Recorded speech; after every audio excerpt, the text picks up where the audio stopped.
Bucci, Maine, welcome to the summit. I'm happy to have you Thanks, here. Brent. Yeah, I'm so excited to be here. Oh man, how are you today? How's Amanda today? Amanda is pretty good. I Mhm. feel like I've settled into the social distancing routine that I've built for myself. Mm, Before we got on the podcast or the episode, we're talking about just decision fatigue and how mm, much energy we spend doing this or doing that or saying we're going to do this or deciding whether or not we're going to do something else. So just knowing that I'm going to be in the house, it's really allowed my body to rejuvenate and mm. to rest, which is cool. That's amazing. I think we maybe a lot of us are realizing that and we're struggling with that and don't want to fully accept it because Ugh, if we do, yeah. that means I'm locked in, within these four walls kind of thing. Was it more of an acceptance matter for you or just open arms kind of let me just embrace the situation?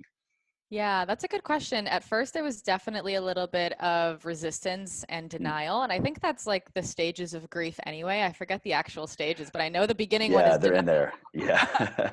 Denials Denial first. is one of them, acceptance is somewhere in there. And I think my initial challenge was recognizing that I was going to be in my apartment with my partner, John Romanello, which you know, and you guys have done Happy birthday, live by the way. It video was together. yesterday I Yes, it saw. was his birthday Yeah. yesterday, Happy which was belated. awesome. Yeah, so I think initially I was like, we're going to be in this together, and it's more difficult to create alone time and stuff like that. But what's actually happened is we've been able to work through more stuff that was unresolved between us, just like, underlying stuff, little things that maybe weren't resolved. And Mm. it feels really just easy to be in this Yeah. experience with him at this point. So there was definitely a little bit of like, oh shit, I'm not going to be able to have my alone time or like go do this thing or whatever. Yeah. But I've really found a way to kind of allow my experience to be what it is and to not judge it. John aside, had the pleasure of meeting him. Great guy. I'll play, someone who is maybe alone or someone who is in a relationship, someone who's married, someone with kids. What are your thoughts on going through this situation? Would you think it would be preferred to be alone, like at home, quarantine, like solo dolo, or with somebody else? Because who knows how long this is going to be.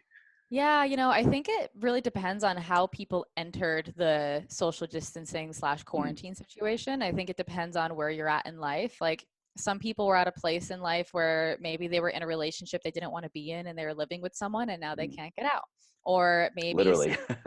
like literally, Literally. or maybe somebody was feeling like they were giving a lot of themselves out to people and they're actually really enjoying Mm, the alone time and the solitude and getting a lot out of it.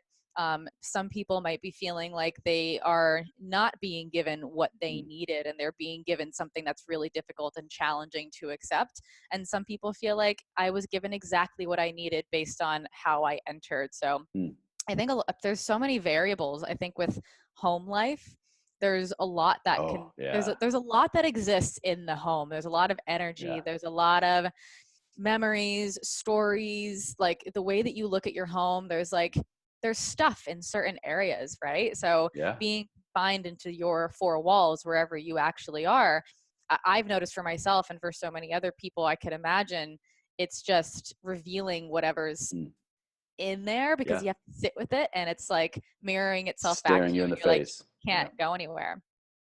Well, you're someone who has a lot of unique approaches to a lot of different things. People may know you for one thing. I've had the privilege of Yeah. knowing you, I think, through a lot of versions of Amanda and you, a Yeah. lot of versions of Chase. Real Yes. quick, I'm jumping the gun here a little bit. Who are who are you Who am for I? someone who doesn't know Amanda? Yes, well, Chase and I met back in like 2016 or 15 or Yeah, something. yeah. We were both heavily in the YouTube fitness industry kind of space. And you were a Mhm. health coach for a really long time in a Yeah, corporate space. And we came up in the podcast world together. We started our podcast like the same week. like the same week, And we were absolutely. like Yeah, one of the first peoples that we interviewed on each other's yeah. shows in 2017, which is so cool and so funny.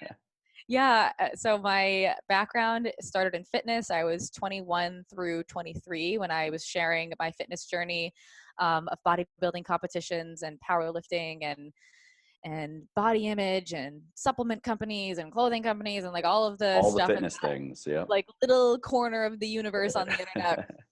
And I grew a really big audience of 225,000 YouTube subscribers and 500 something Instagram followers, and it grew really quickly. And I decided that after a while, the influencer space didn't 100% fulfill me. I loved creating, and I love creating so much content, but it felt like I had to be consistently sharing what was up in my life to Mm. keep up with the engagement. And it was a really interesting experience. So I decided to shift into business and teaching people how to grow audiences on social Mm. media and how to start a coaching business, because this industry is completely new. It was at that point 7 years old, Yeah, yeah. maybe, which was like, it's a very young space, industry in general. So I was like, I know how to do something. I'm going to start teaching people.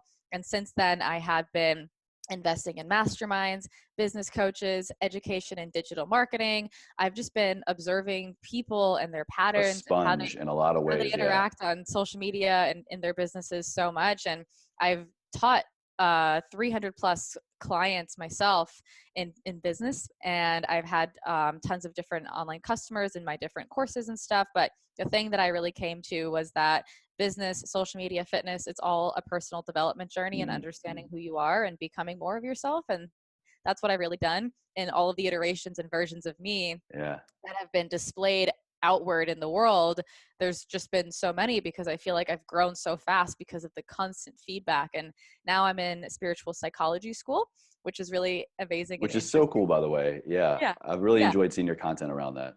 Thank you. Yeah, it's really amazing. It's psychology and psychological modalities and therapeutic modalities, but rooted in this spiritual context, but not religion. It's Mm. not like you have to believe this and this is the way the world works. It's Right, like right. these are it's an understanding that we are souls having a human experience. And they Mm. always teach in the context of, if you buy into this and believe this, because at the end of the day, we actually can't understand the ineffable. We can't understand a consciousness that's higher than our consciousness just by Right. We're going to max out. visible. Yeah. We're going Yeah. to max out in like our mental understanding Yeah. somewhere. But as humans and with our cognitive function, we try to make meaning and understand things to the point where it like helps us feel comfortable with the unknown. And that's why religions get created and all of this stuff. So it's rooted in like, if you buy into this, if you're buying into the belief that you are a soul having a human experience, you're in earth school, and your Mm. soul came here to learn and experience lessons so it can be realized, so it can be seen and recognized for who it actually is, and show up in the world in its like fullest expression of itself and its fullest Mm. essence. And they teach that like that's the evolution of consciousness. It's like the soul is the consciousness of the higher power, God, whatever. And you have one, and you are one, and you are like the essence of the thing that makes us all exist in the world. And with that, your your personal human evolution is a part of the greater evolution of consciousness Yeah. by learning about who you actually are in the core. I So love how you describe things. You're so good at it. I've done um, a lot of learning. Yeah. you've done a lot of learning. You've done a lot of storytelling, a lot of teaching, a lot of entertaining, a lot of Yeah. things. A lot of You said stuff. something in there that I think is really timely, and that's making meaning. What meaning Mhm. can we make of this time right now, do you think? Like, what meaning are you making of it, and where should maybe people look to make meaning out of the current situation, this global Yeah. pandemic? Yeah, I think it's interesting that you asked that, because it's like we can really make meaning in whichever way we choose to make it. Mm. And sometimes we think something really means something, like the coronavirus means the earth is healing, or like this is happening to me because. And I think that's also just a function of the ego, because the ego Mm. is the part of ourself that believes that it's itself. So it's like the Mm. part of us that thinks it's an I, like I am Yeah. an introvert, I am a Yeah. podcaster, I am kind, like whatever it thinks it is. All these So identity, latching onto yeah, it's identities. identity, Yeah. it's personality. So whatever, it wants to control everything, especially what's happening outside that it can't control. So if it feels like something is uncontrollable, let's just say people are commenting on a podcast and they're like, you sound like an idiot, and like you are out of integrity, and like you are whatever trolls say, or Been whatever. there, been there. Um, been there, or like something in their relationship or something with the coronavirus, it will try to make a meaning out of it so it can feel better because it's out of control. So I think what I've been working on is accepting that I don't have control of a lot of things, but also understanding what it is that I can control, and I can control my perception of reality. Mm-hmm. I can control how I decide to perceive something and how I decide to move forward in my own experience. And when we suffer when we believe our thoughts, and when we project, and when we blame, and when we don't take responsibility for our internal experience, that's when we suffer the most. But it's also the most familiar place that we've ever been. It's so True. much easier to Yeah. blame the government, to blame, these people for not handling the coronavirus situation right, to like As if blame we know how to whatever, actually handle it. Everybody becomes an as if we expert in know times how. like this. Yeah. Yeah, yeah. Somebody actually I follow posted recently that like actually nobody alive knows how to handle this. Knows. Not Yeah. even the experts. So we're all trying to find a way to like make meaning out of it, which is totally okay. Like I think that if you are like for me, I'm making this mean for me, or at least I'm deciding to perceive this situation for me as an opportunity, and an opportunity to go inward, to rest, to do to like focus on things in my home that I haven't really been focusing on, like cooking. I've been cooking every single night, like meat and potatoes, and I just Yeah, I don't think a lot of usually. people have. Yeah, we were kind of forced inwards. As long as you got provisions and the groceries are stocked up, I think Yeah. nutrition and cooking has been a great outlet for a lot of us right now. Yeah, yeah, and like it gives us a sense of like control. Like I can Hmm. control this.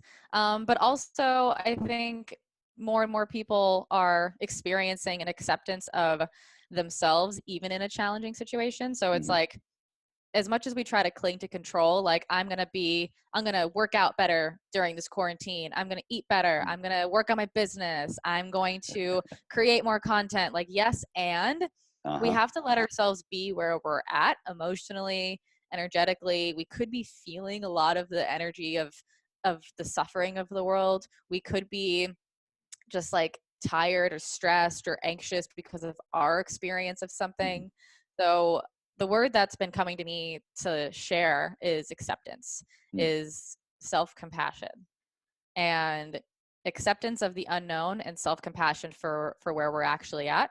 Not in a way that's like, because I have compassion for myself, I'm going to then use that as an excuse to not do anything. Hmm. Right. It's Yeah. not that. Like it's not, It's don't not discipline accepting the yourself. situation and I can't do anything, so therefore I'm not going to do anything. It's Yes. just, yeah, Yeah. it's taking kind of inventory of what you're saying earlier. What can I control and what can't I? And for a lot of people, a lot of things right now are out of our control, but we Yeah. always do have control of ourselves. And there's a lot of power in that if you realize it. Yeah. Yeah. You nailed it. So accepting things right now and just taking inventory of them and working through what you can control. Maybe it's just cooking for the day, or like you, I see having some really fun, energetic dances, which could be Yeah. a lot of ways to just get the heebie-jeebies out. You've been stuck inside. That's great. Check out Amanda's content if you want to see what I'm talking about on Instagram. Yes. But where are you growing through this? We're in a challenging friction building situation. There has to be something that comes out of it. Yeah. Diamonds only come from being ground down and beat down and compressed for thousands of years, right? So I don't know why I'm going with a diamond, but what is the diamond Amanda is building through all of this? We're Yeah, being no, that's a great question. frictionized right now. Where are you growing? That's a great question. I think there's a couple of things that have come up. One specific experience I found really interesting. I've been doing a lot of ego work, which Mm, is basically like checking in with my positions on things and like my belief systems and the things that I feel really strongly about, and questioning like, is that coming from a place of mm, or like, is am I hiding something from myself? So just like a quick story, John and I were having a huge conversation about how people are showing up on social media and like how problematic things can be. And in his experience, he's reading a lot of articles. He is like deeply immersed in all of the updates, the political updates, the scientific updates, all of the things. And in my, like, who I tend to be in the world is someone that I'm down to like read stuff, but I don't immerse myself in it. And I also kind of will tend to avoid and reject it. I love that you said, I'm down to read stuff, but I'm I have down my to read stuff, process. but it's like sometimes he'll read something first thing in the morning, and I'm like, can I set a boundary? Because it's sensitive for me in the morning. It's It's too like the early, first right? thing. I'm like, yeah, basically, I'm like, it's too early. It's a lot. And I just noticed like how I tend to be in the world, and then how he tends to be in the world. So anyway, we had this whole experience where he was feeling very triggered by people online who were talking about the spiritual context of coronavirus and essentially making meaning out of the coronavirus. Mm-hmm. And I got triggered by him being triggered by that, because I Oh, was like, interesting. I know, it was very interesting. And I was like, I feel really strongly about this, and I feel like I don't have room to have my experience because you're judging, and I feel like you're judging me. So the whole judgment cycle, we ended up having one night where we just didn't talk to each other. And we both were Wow. just really in our trigger, essentially, which I've come to learn is okay, but in the moment it's really hard. It feels hard when like you both are angry, Sure. and Yeah. like you feel like you're right and you feel like the other person's wrong. And then the energy So just stays there because, again, we it can't go just stays anywhere, there. Yeah. Yeah. Oh, it was so hard. So what I ended up doing for myself is I'm like, in spiritual psychology school, they say nothing outside of you causes your disturbances, which is a tough one to grasp, especially when things externally are stressing you out. But Sure. going back, we are the ones that can be in control of how we're perceiving the external world. And when we do the work in checking in with like, okay, I'm having a feeling, it's valid, it's okay that I'm having it, nothing to be ashamed about. And like, what is the feeling that's coming up that feels so angry? Like, what's my anger trying to say?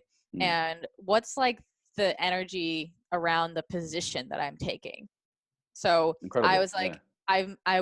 I had a recognition that like I was feeling like I didn't have room to have my experience because he had already done so much research on his perception, and I was judging myself for not having maybe as much like scientific feedback to back up my argument. And I felt like I didn't have room for it because he had so much like scientific evidence to back up his argument. What an incredible breakdown. That's so interesting. Yeah. It's Yeah. so yeah, it was so interesting. So I was able to like come down from my high horse and be Yeah. like, I see where I was wrong in the situation. Not that like my perspective was wrong, but I see how I was getting triggered. Sure. So it's yeah, there's a lot of just like how people are relating to themselves in this experience, how they're relating to uncertainty, how they respond and react to uncertainty. There's a lot of like stuff in uncertainty, whether it's like financial scarcity. I don't know about you if you've ever had a financially scarce experience. I'm sure we all have, but it, like Oh, yeah. I'm you self-employed, turn remember? into a Yeah. yes. I turn into a fucking crazy person if I feel financially scarce. Like there was a point last year in my business where things were going well, the revenue was going well, but the expenses were so high to like the profitability was not like it made me feel financially scarce. Essentially, I was like, I felt energetically like a crazy person. Wow. So the way that we feel in uncertainty and the way that we react can be really triggering. So being able to have that experience was really powerful for me. Amazing. Amazing. Well, thank you for sharing that very Yeah, honest experience. Very real. And I'm sure quite a very few real. people watching are nodding their head like, yep, I want Yep. to kill my significant other. I want Yeah. to, put them in the This sucks. closet. Yeah. Yeah. But, look, you literally can't go anywhere. So what better Yeah. time to work through how you process things? What better time to work through how you process things together? Yeah. You have no other option, really, really. Yeah. And the thing that Yeah. like we were both able to do, and like we always really try to do this, is to like keep the respect as high as possible. Incredible. Yeah. Even if for even like the hardest thing to do is to like not get mad or angry. But I think what I'm learning is I can still be mad and angry while still being respectful. And even if I have to, even if I don't feel like I can be mad or angry in a respectful way in the moment, it's okay to take some time to let that cool off. I agree. I and agree. then coming back to the conversation. And even if you do disrespect somebody, like you can always, it's always important to take responsibility for like your trigger and your emotional reaction. It doesn't mean Yeah. that it's your fault. It doesn't mean that you should judge yourself for like being mad or being anxious or being depressed. It means that you can say, this is something I'm going to take ownership of. It's not your responsibility to make me feel good. It's my responsibility. You're just Powerful. mirroring back to me the places inside of myself that don't feel that great or that are judging myself. So, Yeah. Amazing. Amazing. Well, one last thing I want to ask you, yeah. knowing you, regardless of where you are, YouTube, business, Instagram, spiritual psychology, your creativity is, I think, like on another level. No matter where you go, Thank you. what you're doing, you're always a creative person. So I'm curious, how someone like you, outside of everything we just talked about, how are you really tapping into your creativity? Are you, and where can others kind of get creative right now? Yeah, I love that question. And I love creativity so much. I created, I don't know if you've taken it, Chase, but the entrepreneurial archetype quiz. I have been looking into it. It's Oh, of you should course take I'm it. getting through the summit and all of the 2 weeks Oh, here of this totally. prep stuff. But ever since you started sharing out, with what, like a couple weeks ago, or if not even a month ago, I think Yeah. Yeah. it's very intriguing. Yeah.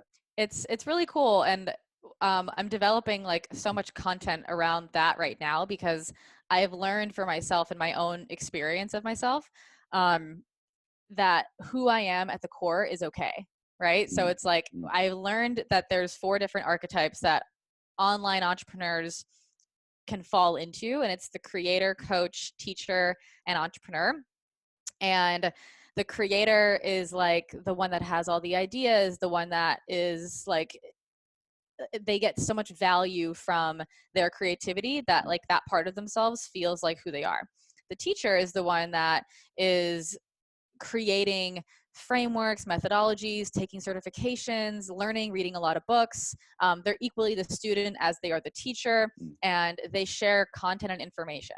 mhm, And the coach is the one that like is with the human being. Like they like being in mm, the personal, interpersonal, intimate experience with the other person, and they thrive in that space and they need it to feel energized. And then the entrepreneur is the one that has a visionary, systems minded type of fiery energy that allows them to get a lot done and achieve a lot and create a lot because they can see a bigger picture to solve a problem and create systems and structures around mm, that thing. So with the creativity piece, I think it's like for me, I realize that my creator archetype inside of myself mm, is the most strong. mm, And mm. going back to the YouTube days, just I like asked you the right making question. making lots of content Yeah. all the time. But I also was like, why do so many people struggle to make this much content? Like for me, it feels just like if I don't make it, I will die because there's so much inside of me. And I'm sure all the YouTubers listening can relate, Yeah. or the people that are writers, the people that are like content creators, and they're just like, Get I it out of me. resonate. Get it out of me. Yeah. But there's also just the way to think about it is that it's a template inside of you. Mm, So the 4 are a breakdown. So you are all of them. Like we have all of the energies and the archetypes inside of us, but the way that they're broken down will help inform the way that you're going to thrive the most, right? yeah. And you also need to learn from the ones that you are not. So for me, entrepreneur is interestingly last, Really? which is it is, yeah, because like Huh. entrepreneur, I just yeah, so I could thrive One of them creating and has to be last, I guess. Yeah. one of them has to be last. Yeah. So if you question yourself, and we're coming up with the second quiz right now that'll help people figure out what their 1, 2, 3, 4 is. But the whole point of it is to like give people permission to be who they are and Mm, recognize that when you are who you are, you thrive rather than trying to fit yourself into a box of somebody that you're not, which I tried to do a lot. And, you know, the ones that are lower on your archetypal breakdown scale, like mm. for me, teacher and entrepreneur are last. It's creator, coach, teacher, entrepreneur. I feel like you're a teacher. You're like a teacher creator of sorts, I think, and then coach and entrepreneur are lower. I feel, but we can I talk could see about it. that. Yeah. Yeah, Yeah. we can talk about it. But Yeah. it's like recognizing what that could be for you allows you to just create your business model and structure in a way that Mm, serves that breakdown, but also learning from the other ones and being able to develop the skills and the energy of the ones that you are less like allows you to okay. be more integrated and well-rounded. Amazing. Yeah. So Yeah. I would highly recommend for those who are listening to Yeah. grab that quiz. It's just a lot. It's a great learning tool. It's like the Enneagram or Myers-Briggs or Right. love Yeah. languages. Yeah. That's amazing. Incredible. Yeah. I'll definitely make sure that everybody can get access to that. Amanda, it's been great having you on. Thank you so much. Glad to see you're doing well over there. Yeah. Thank you so much for having me, Chase. And thank you Yeah. guys You're for being literally here. like over there. I'm downtown. You're like You're over there. somewhere out my window. Yeah. Oh, All it's right. so Cool. funny. Thank you so much for having me. I appreciate it. Yeah. Thank you, Amanda.